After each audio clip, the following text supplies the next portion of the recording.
Well, do we want to talk about most important or least important first?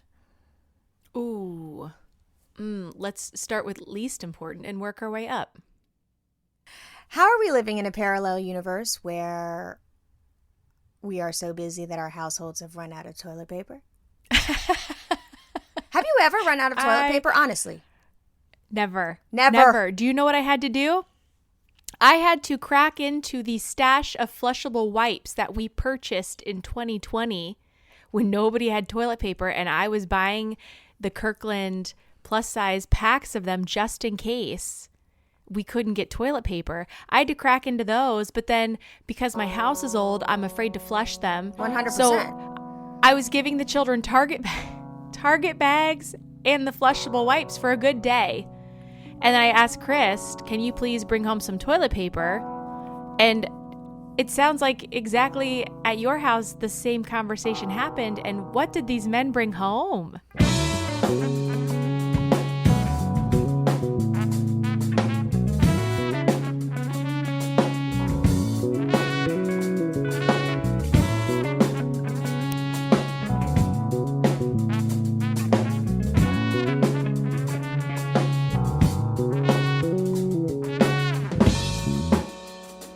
Sandpaper that I've never seen before. Scott brand, excuse. Transparent. See-through, not even one ply, half a ply, crunchy as hell. So bad. It's so bad.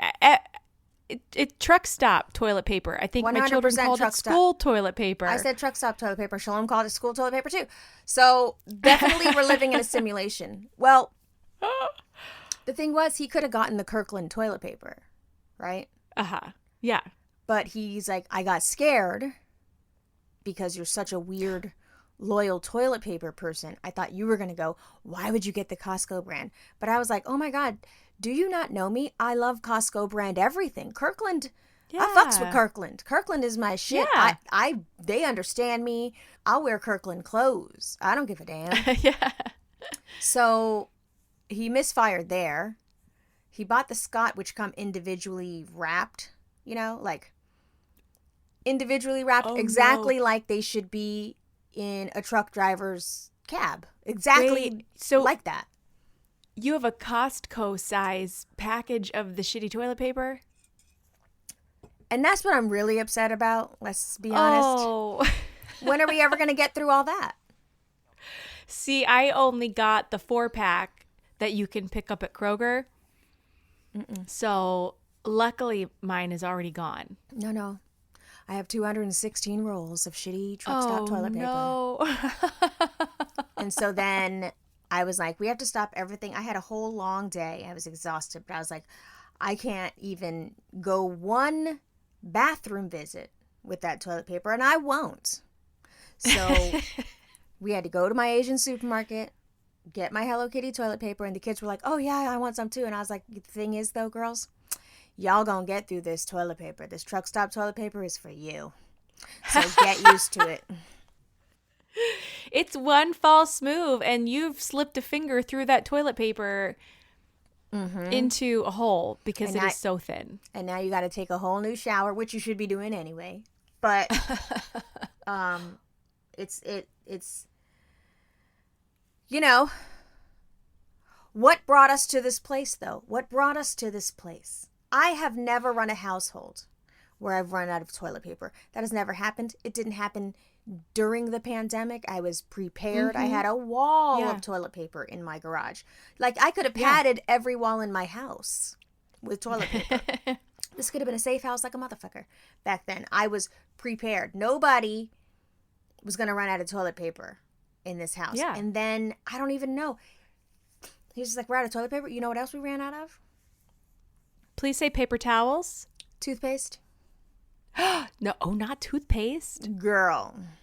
So I'm digging through my toiletries bags. You know how sometimes you just leave some shit in there? I'm digging through his tour bag that hasn't seen the light of day. When was the last time Glassjaw went on tour? 1847. I'm looking for tiny little things of toothpaste. I have these little thing called Swispers. I don't know what they're called. But they're tiny little temporary. They They look like a flosser, but when you put it in your mouth and your saliva activates it, you can brush your teeth with it. I had to dip into those. Like, I was like, dude. Oh, no. Wait. Very gross. What do you do? I always save all of our little toothpastes that we get from the dentist in a little bin, obviously for travel, but then like I always use those in a pinch. Where's your supply of those? I'm an asshole and I don't save those. You don't? I think Justin takes them, but I don't know where they are. I don't know, because ours comes in a big giant cup, and then there's a toothbrush, and then there's a this, and then there's a that, and it's also Crest, and I'm not a Crest person. I'm a Colgate person, very specifically a Colgate person. Original Colgate. It has to be spicy, minty. So anyway, we ran out of a lot of things, but back to what I was saying, the reason why we run out of a lot of things is because I don't care what anybody says. You can't do it all. You can't do it all. Something's got to give, and in this case, it was the household supplies. Yeah. Even though Justin is here and supposed to be, 50%, 65%, 75% the primary parent, as I'm still working at Merch Direct in the transition. Well, sir, his brain didn't do the thing that turns on and like can see all of the invisible labor. Like, we should have never run out of toilet paper. We would have never run out of toilet paper if it was me. Yeah, because you're constantly keeping those open tabs of what needs to be replaced at all times, so that when you go to place the Target order or you go to Costco, you know exactly what you need to get. Mm-hmm. It's wild. I have become a person that stops by the CVS or the weird 7-Eleven to get some milk. Like that what? That is, I think that's like real 1980s, boss babe movie mom. Dude. She's running in her like white sneakers and her power suit, and she's grabbing things, and she's feeling guilty because she spent another late night at work and her kids miss her, and that's like that. Yeah, and then she walks into her home and the coffee table's covered in whatever the fuck, a bunch of shit. And then also she happened to step on a rubber ducky on her way in. Like, how'd that get down there? And she's so exhausted, and she like blows air out, and her giant bangs pop up, and she just kind of like crashes into the lazy boy. But then there's like a doll, and the doll makes a noise when she falls onto it. That's what I said. She stepped on the rubber ducky. Yeah. 100% the noise. You need the noise, or else you can't indicate how tired she is. Right. That's what's happening here. And when I say my house is fucked up, like, I've said that before, and it's not true. I've said that before, and my house is still Oprah ready-ish. Mm-hmm. No. Mm-hmm. It's true now. It's very true. My house is fucked up. It is. I can't. I don't know where the paperwork is for the camp. I don't know where the permission slips are for the final weeks of school field trip. I don't have toilet paper. Ain't no food in this motherfucker. Ain't no food. And you can't make it. Girl, who runs out of mayonnaise? We don't have things. We don't have things. And I can't do it. Yeah. I can't do it. My parents are coming in for what should have just been a long weekend to celebrate us becoming bat mitzvah, but, he's like, I want to stay longer. So they're coming and staying a really fucking long time, and, like, my dad is very judgmental, so I'm going to have to figure out a way to get my house together before they get here. While I'm doing all this other stuff, I've got dance recitals, I've got graduations, I've got friends coming in from out of town, including you, by the way. Can we actually let's just pivot to the important stuff. You have to know, I feel genuinely so guilty even having a celebration for Shalom and my bat mitzvah, because I feel like people have to stop what they're doing in the middle of a very hectic time before summer starts to, celebrate me. So originally when Shalom and I were doing our studies, and she had gone to a bunch of bar and bat mitzvahs and was like, I don't want that kind of attention on me. I don't think I can handle that, and I don't want you and Daddy to have to like put all this money into it, and I'm not into it. She's like, I'd rather just, have a little private thing, da-da-da. Because she was going through some shit. She said she didn't want to do it. And I was like, you know what? I don't want to make you do anything you don't want to do. I was devastated because I really wanted something. Because we really worked hard, and I really wanted her, to be celebrated. And I also really wanted a little party. Well, but it's good that she knows herself and recognizes that that's not what she wants to do. I wish that I was that smart at her age. Right. Before we spent, all of the money, and then she didn't even want to be there. So recently, we had gotten our date, because it kept getting pushed back because life happening. We never gave up. There were weird hiatuses because of COVID. There were weird pauses in the study way back when, because I had to go and randomly out of nowhere film a TV show out of town. Like, weird shit happened to where it was very hard for us to coordinate getting this work done. But we stayed with it, and we got the work done, and I was like, should we revisit having a thing? And she was like, maybe, but like, I don't want it to be too much. Like, she tried to invite no friends. I was like, ma'am, if we're going to have a thing, you've got to have friends over. So we found a happy medium, and it's going to be, we're going to become bat mitzvah and do the whole religious shebang in the privacy of our home with just close family and friends. And then we're going to have a celebration brunch. So it's like weddings. You do the vows at the place, and then you do the celebration, whatever. Not everybody comes to the vows part. You know what I mean? Well, do, but you know what I'm saying. So when I originally planned all this, and I had every intention of inviting everybody, I just knew people were going to say no because they've got a lot of shit going on. Girl, people are saying yes. I'm like, hold on, you're what? And I feel so bad. So when you said yes, I was like, Amanda, I couldn't tell. It's like, is it going to be offensive if I'm like, you don't have to come to this. Like, you do not have to stop your life in Ohio to come back to New York and celebrate me for 2 hours at a brunch. You literally don't have to do that. And you were like, bitch. Well, it was so funny because when you texted me the other day with the information for the program, it was like, here's like what I need. Da, da, da, da, da, da. By the way, it's this day at this time. Da, da, da, da. And I was like, did she just invite me? Like, why did she give me this information?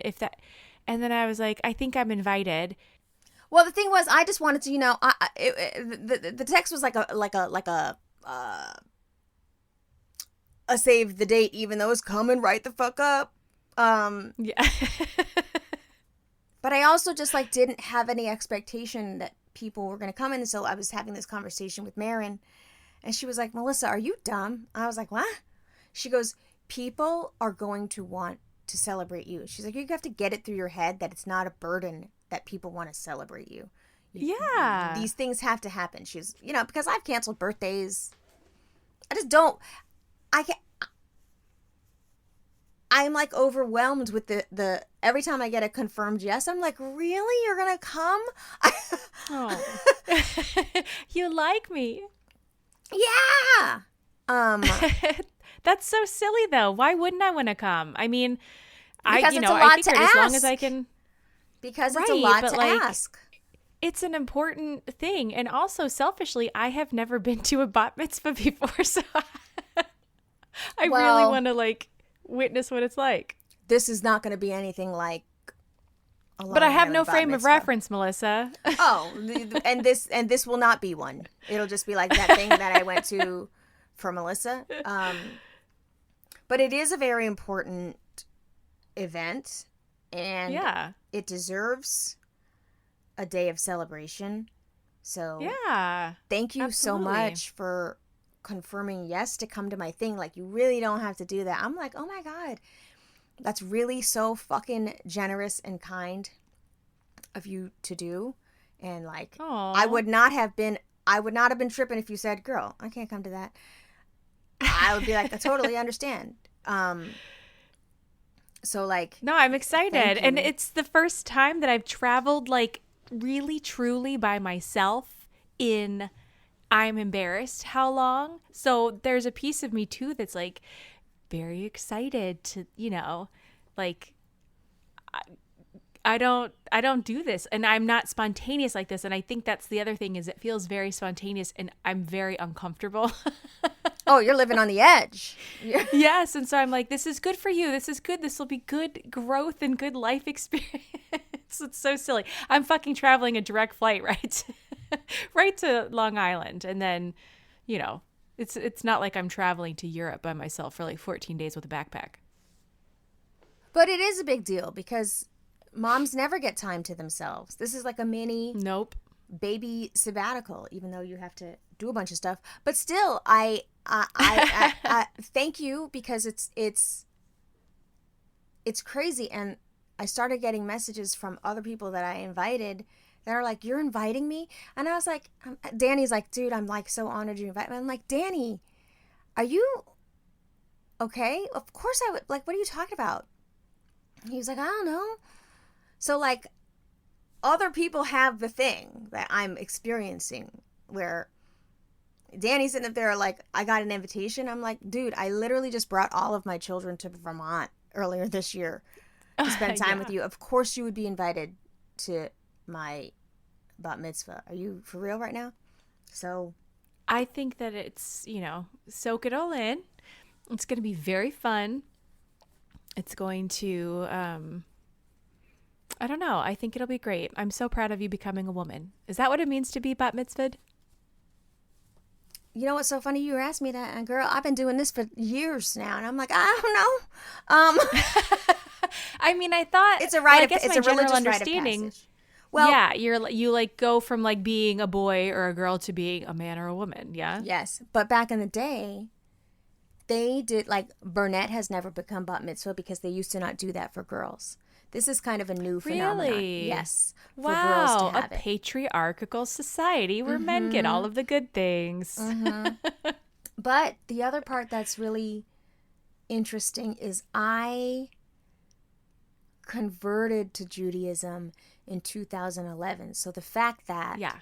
12 years later, I'm becoming bat mitzvah with my daughter, it's like I'm having the rite of passage in the right amount of time. Yeah. 12, 13 years. So it's just really a full circle, like, moment. And like, Yeah. for a little bit there, remember Shalom and I were going through a thing, and she's like, like I was annoying her really bad. Like, we're back Right. on track, and she's and she's like happy we're doing this together. It's Yeah. really special. But I also can't wait for all of this to be over. Because I don't know how people do it. I don't know. It's like planning a wedding. There's so much work involved, and I'm just doing it, slap happy. It's gonna be cute, but like, I ordered placemats with our little face on it. Yeah. Very cute. So that you can color them, because the theme is Glassjaw. Get it? Coloring book. Yeah. Pink roses. Everybody gets one. My daughter Shira is going to be there. She's part of the decoration. I don't know. I haven't had time to really sit and be like, wow, this is happening. I'm really doing this. Yeah. Until today, when Justin came to our lesson, so he can map it out in his mind, like, what it's going to require. Oh, like, what do you mean? Like, what does he have to do? Well, like, we've asked him to, put some flair on some of the musical portions of our prayer. Fun. And he's acting like I can't do it. I'm like, dude, you're a whole ass musician. I'm sure you can improv pieces of, percussion or acoustic guitar. And he's like acting like that's going to be the hardest thing in the world. He's the biggest nutbag. Like, Shira's going to have a tambourine and she's going to throw her little flair on it. You can't do it, musician. Maybe he's feeling like the pressure of wanting it to be so perfect. Well, the way that we're doing it, it's literally not going to be perfect. It's going to be the way that it's supposed to be, which is a very Beck family production. Intimate and sweet and centered around food. That's what I love it. we like to do. So, thank you. So what else do you need to do besides like learn all your lines? Well, I'm fucking listening to that shit in my headphones all day because I can't. It's so hard to retain Yeah. information as an adult, and I want it to go smoothly, so the part that I have to know goes, I'm gonna try it right now. Okay. Shalach lecha anashim v'yaturu et eretz Canaan asher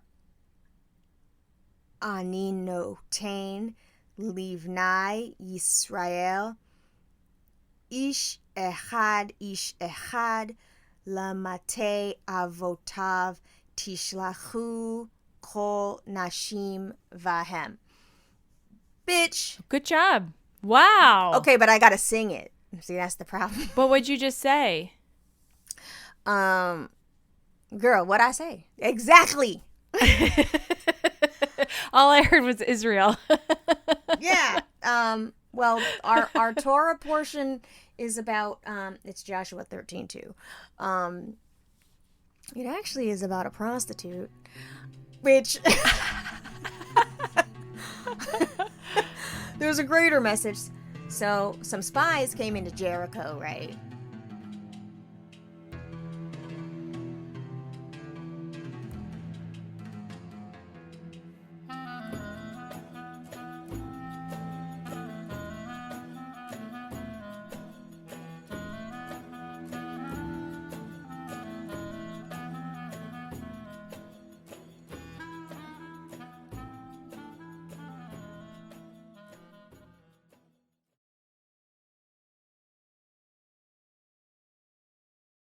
How much longer do your girls have until school's out?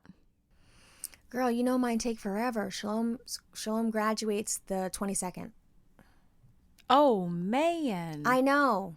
I feel like you've been on summer vacation this whole time for like a year now. Yeah.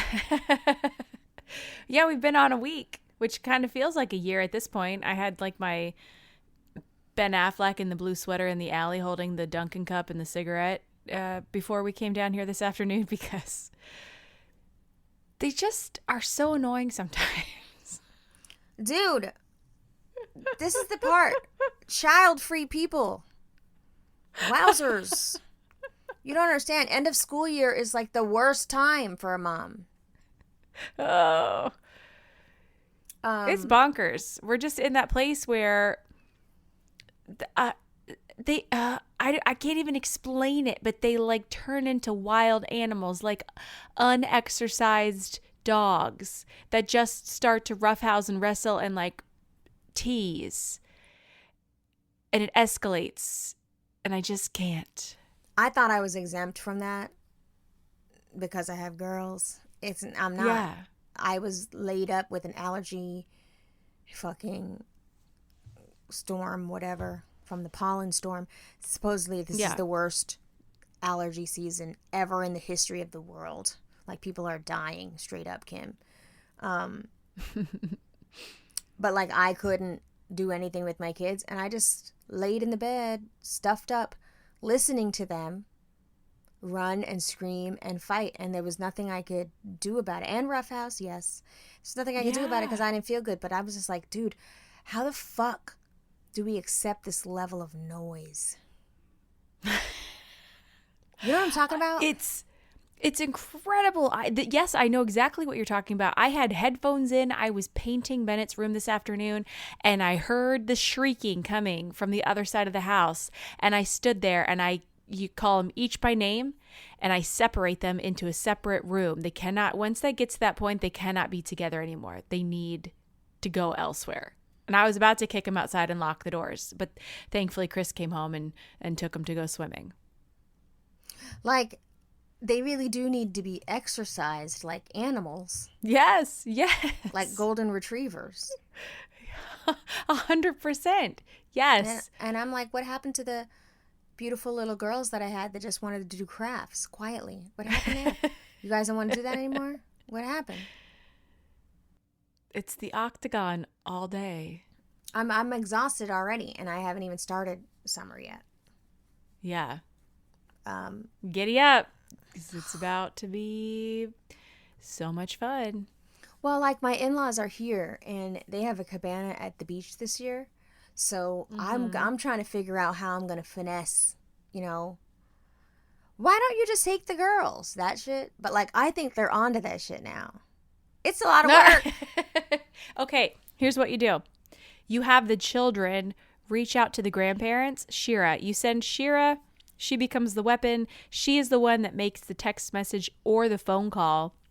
And she says, Grandma, when can we come and go swimming with you at your cabana? And then Grandma feels guilty. So Grandma then invites the children because she says, oh my gosh, that's so sweet. My granddaughter just called me up to want to come over.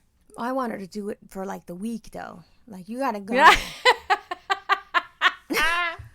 You gotta go. I can't do it. I can't do it. And speaking of can't do it, I'm sorry. You can't do it. It should be that everybody is off for the summer. Yeah. Right? Yeah. It's like really depressing to spend all day when the sun is shining. Yeah. And like, yeah. Listen, in some ways it is great because I'm zoned out, you know, doing my little work. But in other ways, I'm like, dang, what was that? Do you get this weird effect where, like, because where I work, I have no windows to the outside for the entire time that I'm there? It's always jarring to go outside and, like, see that it's still sunlight out. Like, you're a vampire when that sun hits your face. You're like, God, yes. Yes. Quinn came with me to volunteer one day and we walked outside and she was like, oh my God, I can't believe it's dark. I didn't even like notice time passing. Oh, wait, you worked light to dark? No, not in the dark, but like when you're in a big windowless box. Oh, I thought you were there for 12 hours. Okay. No, and you're like busy, but we had been there like late afternoon into evening. So when we got there, it was sunny. This was back in the spring. When we left, it was dark because we had been there for 4 hours or so. Dude, shout out to all the working moms, because I'll say it again. I know I've said it 1,000 times. I don't know how y'all do it. It's so hard. Everything is hard, dead ass. Mm-hmm. Some's got to fall through the cracks. Girl, Masha probably needs more speech therapy. I haven't had time to book that shit and pay out of pocket. Ooh, I'm mad. Can't she do it? Well, first of all, I know that they have a window for how long like certain sounds need to develop, but don't they have stuff at school that she can do? Yeah, they graduated her from that. They graduated her from that. And I'm saying, I think the homeschool and the no speech lessons in person, because she had them on Zoom, which I don't think were effective. I think she's had a regression, and I really need her to button it up, because we're going into 5th grade. We need the R together, and we need the TH to come together. We got to do it, babe. Well, Bennett has a friend who still doesn't have the R fully together, and he's 11. So I don't know. Is that something that you just can never, like, unless you have actual therapy, like it never comes? I was thinking it's probably never going to come because she's a Long Island accent. They don't have that's R's. True. You know what I'm saying? Yeah. Well, they have R's when they're not supposed to have R's. So they always end up at the end of the word that ends with an A. My friend's mom used to call me Amander. Yeah. Yeah. Yeah. So, like, I don't know. I think But also, she's really, why am I whispering? She's really sensitive about it. So, like, when I correct her mid-sentence, she'll just stop talking. She'll just pick up her things and leave. I did say it. And I'm like, you didn't, though, bro. So.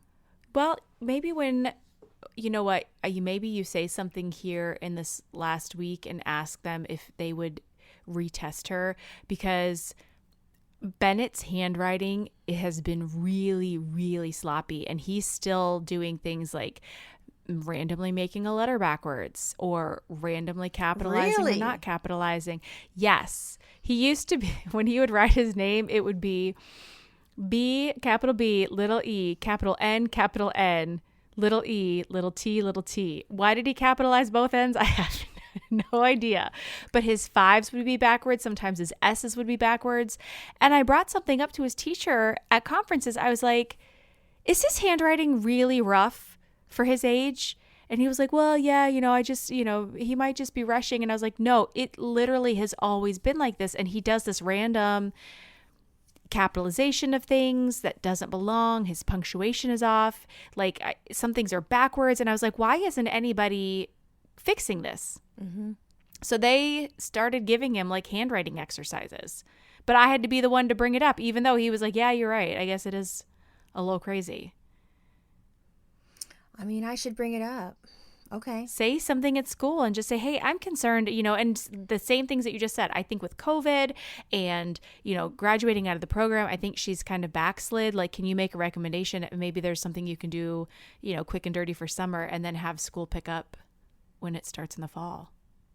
Because when I looked into paying for speech therapy out of pocket, I did it. I want to find out. I know. I want to find out why I didn't become a speech therapist, because yeah, y'all are rich. I think we were paying $400 a month for Lennox. Which really it was good. Worth it. Because here it's like $175 for 45 minutes, something crazy. Well, we were only going 2 times a month. Okay, so then that's right. So it's $200 a session. Yeah. Yeah, I mean, it was the progress he made was phenomenal, but I choked every time I had to pay that bill. So then, again, you child-free people, you've really got it together. Come on now. You got a lot more money than we do. I think that's a lot more free time. Oh my God, there's no free time. I don't know. There's another weird thing about, I'm starting to just notice a lot of shit going on with my kids. And I don't know if that's a byproduct of me feeling guilty that I've kind of transitioned out of stay-at-home mom life. Yeah. But Shira has really bad anxiety walking into a birthday party. For the past 3 birthday parties, she has melted down, been excited to go, talked about it all week that she's going, excited to pick out the gift. We get there, and all of a sudden she's buried in my chest. I'm too shy. I can't go in there. Oh my God, to tears. At one point, we had to have her write a letter to the girl. Sorry, I couldn't go in your party. And she wrote the letter herself and was like, I just didn't feel like myself. So there's some kind of weird anxiety she has. And I was like, is it clowns? Was it a clown in the motherfucker? What happened? She just can't walk into a birthday party. And so then I'm like, well, that's good to know, because I'll RSVP no from now on, because I'm not doing this. God damn it. I'm serious. I don't want to be fighting in the parking lot. She can't do it. She never had this before, though. So what is that? I think sometimes they just go through weird stuff. Lennox has recently, I'd say probably within the last 9 months, started exhibiting like separation anxiety for me. And not so much as like when he's going to school, but like in the evenings, if I was just going to run Bennett up the street to go to karate, he could stay home with Quinn just fine. But now he wants to come with me everywhere I go. Or if he is up here and I'm down in the basement doing laundry, he recognizes that I'm not there and he will start to frantically run around calling my name. Did he get left anywhere? No. Did he get lost? No. Have I ever left him? No. So why is he so worried? I have no idea. Okay, so maybe she's just going through some shit. Yeah, I think it's normal. I think sometimes they just have weird, just like we do. You know how many times I didn't want to go to a party with people? Oh my God, Justin Beck tagged me in a thing about introverts. And it was like so inappropriate. It said, me telling my wife we have plans. And then it cut to Gollum going, her, like it's ruining her life. And it's true. I really am not trying to go to things. I still have that.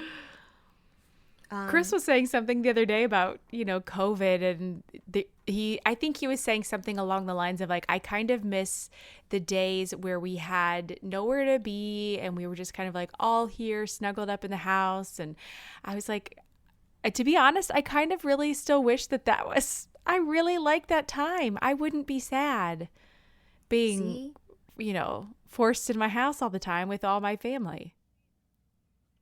That's like a curly-headed girl wanting straight hair. We can't have. I know. We want what we can't have. Because remember when everybody was locked up tight, everybody's like, I can't do this. This is crazy. I got to get out there. And now everything's opened back up. I never had real sadness. I just had sadness around like there was no real answers and nobody really knew what was going on. And that felt frustrating because I was like, I don't know what's happening. But like, I was so happy to be having no plans ever. Love that. Love that. You can't come in my house and I can't come in yours ever. Love it. Love it. Didn't go. We saved so much money.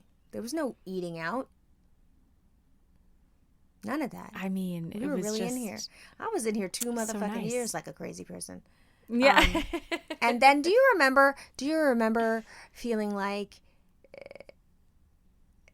there was like a thing going around where it was like a Miss fucking Sylvia Brown psychic prediction that one day COVID would just go away.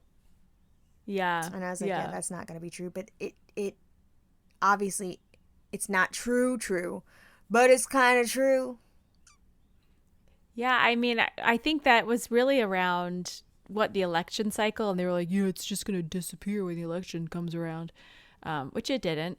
But yeah, I was just thinking the other day about how weird it is to not think about having a mask anymore or when to put the mask on, or it's not at the forefront of my mind every time I enter a space with other people inside. I don't instantly think about COVID. Girl, I'm a new person. It's like someone just waved a Man in Black wand in my face. I was so like it's really over. It's over. It's over like it. Yeah. It's over like it was for everybody else for me now. Yeah. Yeah. And it's fucking weird. But I do miss that time. It's really strange. And then, so what? And in the next 100 years, it'll happen again? I don't know. And, the thing is like, it's not really gone. And I was just thinking about this the other day. Like, is there a situation where I would wear a mask? And then I'm like, well, yeah, I already do that. Like when I had to go to the hospital recently with my dad, I had a mask on. If I had to get on a plane, mask on. Probably public transportation, mask on. I mean, I think kind of like, the Chinese and Japanese and all those smart Asians over there who have been wearing masks for decades and decades. I think that might be like my new approach. Yeah. I mean, I have so many masks. Right. Yep. Me too. So many. In fact, I saw somebody at dinner the other night at the dinner table with the mask on. And I thought, that's silly. And I was like, no, it's not. That was you, bitch. Yeah. That was me in December. My family was like, really, Mom? Yeah, I don't regret it though, but whatever. I don't either. And knock on wood, we still haven't gotten it. So I still can't believe that. I'm telling you, it's the O blood. My friend Claire has never gotten it either. And I don't, she has O blood. Oh, and really? she just started coming outside. It took her, like, she just started coming outside. It took her way longer. She held out longer than even me. Yeah. Like, I'm sure I'm sure she had a little side eye when I was like, well, I joined a gym. You know what I'm saying? You know what I mean? Like, she really Yeah. was not trying to play with you. She was not out there. She's out there now, but like, it is very, and she was one of the biggest, proponents of staying inside and minding her motherfucking business. Yeah. That she's outside means it's over. Like, if she's outside, it's over. Yeah. It's weird. Do you know anybody that still cares or no? Do I know anybody that still cares? Wow. Well, like, I would say, like, not in the typical population. Like, I know a family whose child has Down syndrome, and so obviously they're still masked everywhere they go because he's, at higher risk for complications if he were to get sick. And I ran into a lady yesterday at Great Clips who was still masked on in the lobby, and she was saying that she had lung problems. So I was like, oh, well, that's why she's wearing a mask.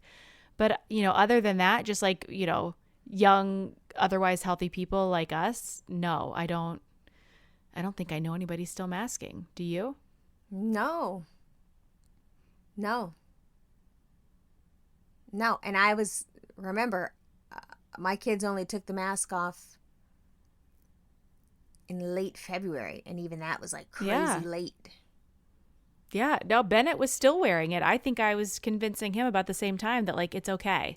You're okay. And he would just take it just in case he got anxious. And he only recently took it off at karate because I was like, well, what's different going to karate than going to school? Like, you're still, you're in actually a group of smaller people at karate than you are around at school. So if you're going to do it at school, you might as well do it at practice. I'm blown away, actually. I was walking around in Target today, like, I'm blown away how normal everything is. And it's like I wasn't crazy. I was crazy, but I couldn't tell that I was crazy. I wasn't crazy. I was right. I was right. I was doing the right thing. You were right. You were right. You were loud and right. And then it just didn't matter anymore. I can't even... I mean, it still matters to a lot of people, but it doesn't matter to a lot of people. Right. Anyway. Do you still... Whatever happened to shut-in outfits? Is it still around, or did you shutter it? I can't even log in. I got kicked out, and I have not been able to get back in that bitch. I have not been able to get back in for you. Yeah, I have not been able to. Same way they took my Twitter away. Which is better. It's better for me that I don't have it, because I'll be wanting to go on long ass tweet threads. I just save it for the Discord. Yeah. I can tell when that happens. I know y'all open the Discord and be like, oh God, what's Melisser complaining about now? Oh yeah. I saw that one yesterday.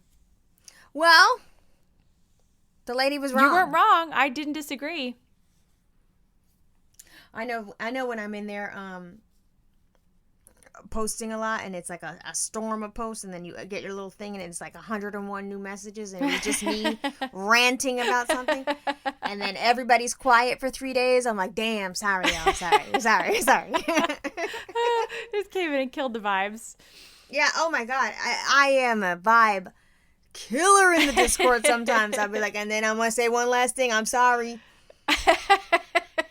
I do feel bad, and I'd be like, should I delete all this shit? No. But speaking of vibe killer, have you seen the Duggar documentary on Amazon? Is it called Jury Duty? No, I've seen that though, and that's very funny. This is called Shiny Happy People. No, but it's about Quiverfuls, or just the Duggars specifically?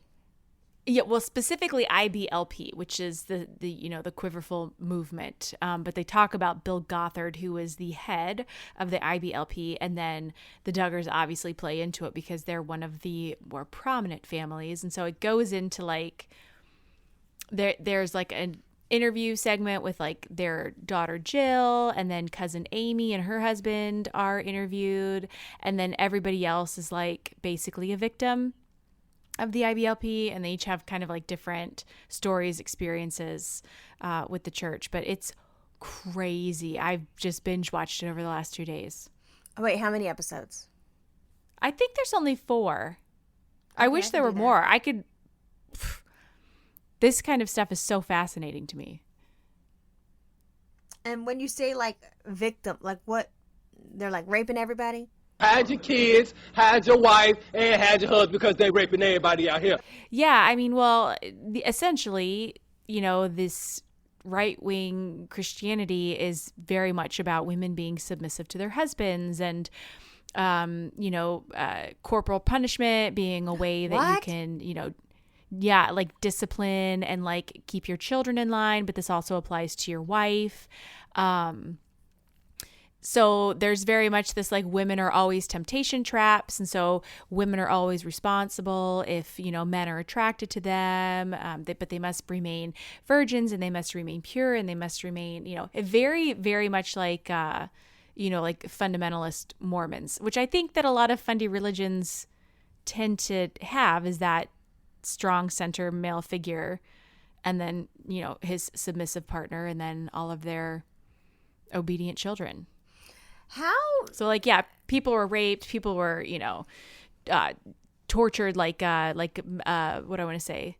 Like mental torture. Is that the right thing? I'm like, the word is like right there, but you know, psychological, like terror and things like that. But how? I want to know, how did the Duggars have a whole reality show and nobody said, hey, why are you giving this cult a platform? For like years. They're showing on for years. Yeah. So that came up. I think, so his niece was like, or somebody said, how bold of him to think that he was going to get away with the things that were happening in his home with a whole camera crew. And, you know, I think in some ways TLC Discovery was complicit in what had happened. And, you know, one of the ex-IBLP members was saying, like, she saw the show start and she was like, oh my God, somebody's making a reality show about my life. And she was like, now Americans are going to see how fucking crazy this is. And she goes, and that didn't happen because they put this, you know, loving, you know, quirky, you know, crazy family unit on TV and made it seem like it was, you know, utopia. It was always picnics and roses. And the disconnect between what was actually happening and what they were portraying, like, those producers had to see, they see everything. They're there all the time. I mean, they didn't see, because I had read about it after the fact. I didn't really watch the show. I knew of the show, but I never like sat down and watched it all the time because it was creepy as hell. But like, I loved it. You've seen every episode of the Duggars? The Duggars. Oh God, I used to watch it. Yes. What? Loved it. It was fascinating to me because I was like, look at these children. They are like happy to help, and they are, you know, and I was watching it, obviously, you know, without the lens of being a parent. And I'm looking at these people going, oh my God, I can't believe that there are people like this that are so wholesome and pure and just loving the Lord. It just was such a weird concept for me. And so it was fascinating. But this was when they started to have the spin-offs and the sons and the daughters getting married. They started to have their own shit. Like, TLC didn't see them locking up the one that became a pedophile and all that shit. Yeah, they did. So what had happened is that the spinoffs didn't happen until Joshua got in trouble, which I didn't realize. And so TLC was like, we can't continue with the show as it is. And so that's when they came up with this idea of Counting On, which was going to follow the adult kids. And the one daughter was saying that, I guess like the day of her wedding, she was like, everybody was getting ready and it was just really rushed. And she was like, and as we're on our way out, my dad has these papers and they're asking us to sign. She didn't read it, but it basically locked them into a 5-year contract, her and her sister, as the heads of this show called Counting On Jill and Jessa or whatever. And so she didn't realize that they had signed a contract until a couple of years later when they were working as missionaries in Haiti or somewhere far off. And TLC called them back to do the show. And she was like, we're here for 10 months. Like, we're living here working. We can't come back.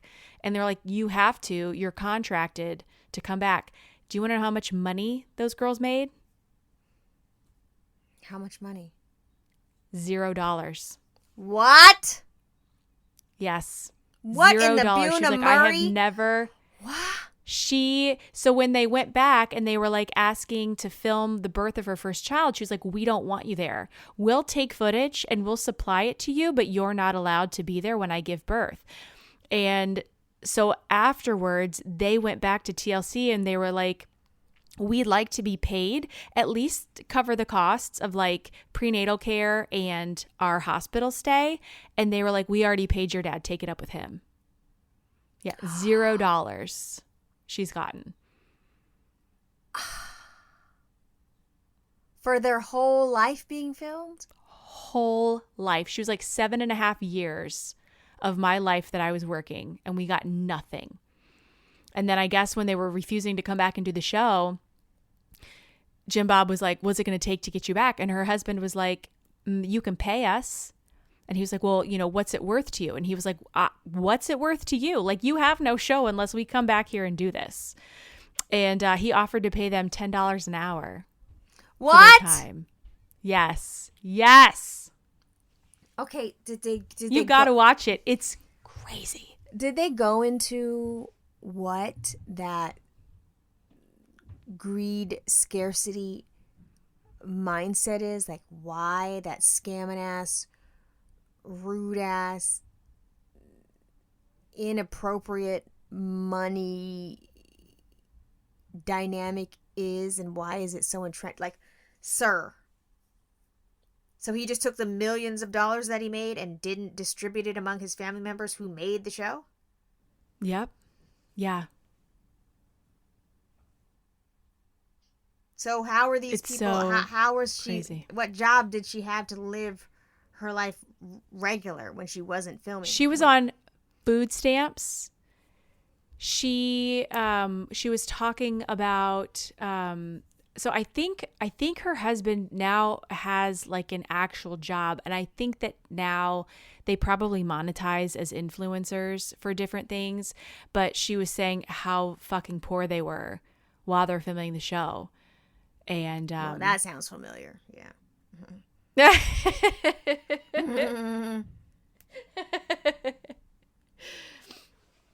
Well, at least you weren't getting diddled by your older brother. That's disgusting. It was really sad. I read a whole big expose about that, where they moved him to a different floor of the house. They put certain locks on her door. Yeah. Yeah. And this was all crazy. Normalized on TV. Yep.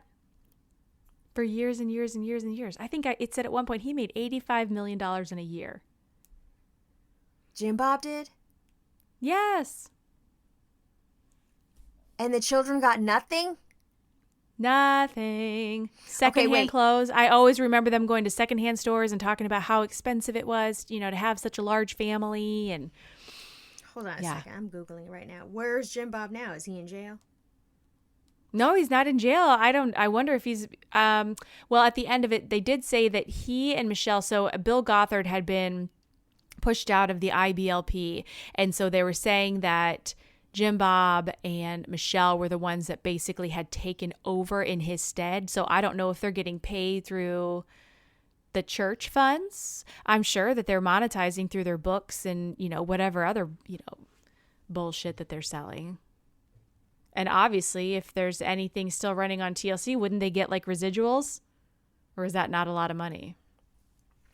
I think with reality shows, there's not a residual thing. That's not a thing. But if they, and I'm wondering if the 85 million was just like what the show brought in through ads and all of that, and what his actual portion of that was. You know what I'm saying? Yeah. But that sounds crazy. And so what about the lady? She's His trash wife? too? Yeah, Michelle.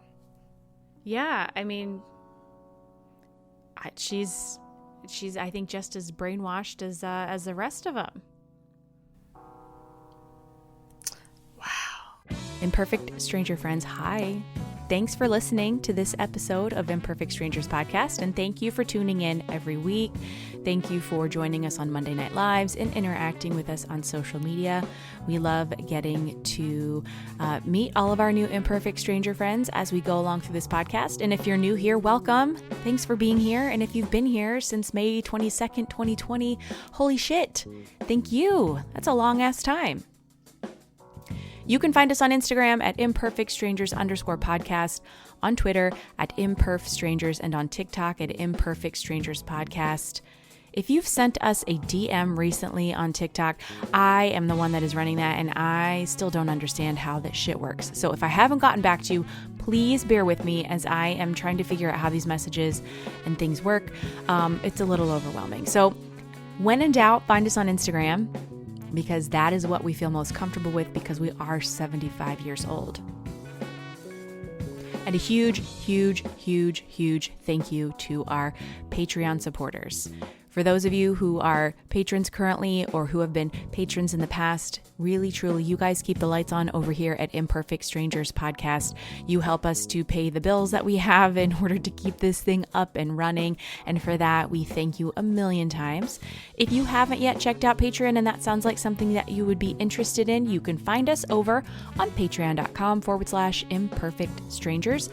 We have 4 different tiers, and each tier offers a different level of content that you receive from us, either weekly or monthly, just depends on what you sign up for. So if that sounds like something fun to you, go in and check it out. And if not, no big deal. We appreciate you listening and sharing this podcast with your friends.